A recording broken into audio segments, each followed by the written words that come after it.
But when I grew up, my dad was a tool maker. He worked in a factory. It's true.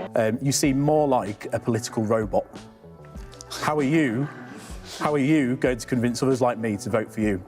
Well, the most...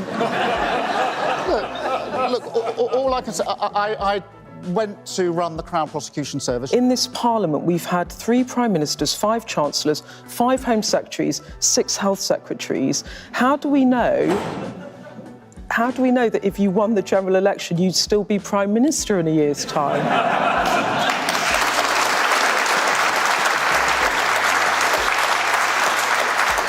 Look, I can appreciate people's frustrations. Of course, we haven't got everything right. To 3% of earners. Would you personally be happy to pay more tax? Yes, of course. OK. I've always paid my tax in full.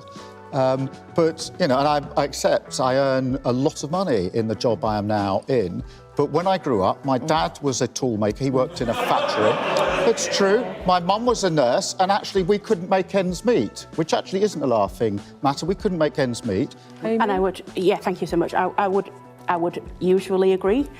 I just think that, and I'll be very honest here, that picture of the Queen, our late Queen, who was left to bury her husband on her own, during COVID, following guidance that we all followed and knowing what was happening in Downing Street, and you were part of that and you had a fixed penalty notice and you've apologised, and I understand all of that.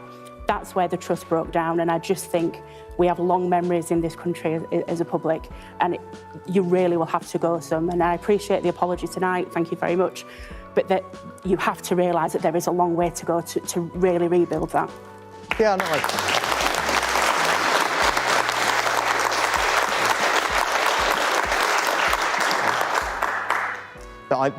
those rules were difficult for everyone to follow, and the government should absolutely have gone above and beyond. No, one of the reasons people voted for Brexit was to take back control of our borders, right? What was the total net migration figure in the last 3 years running up to the 2016 referendum when we had freedom of movement?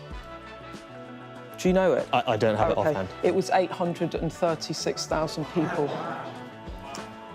And I'm sure many people in this room would have...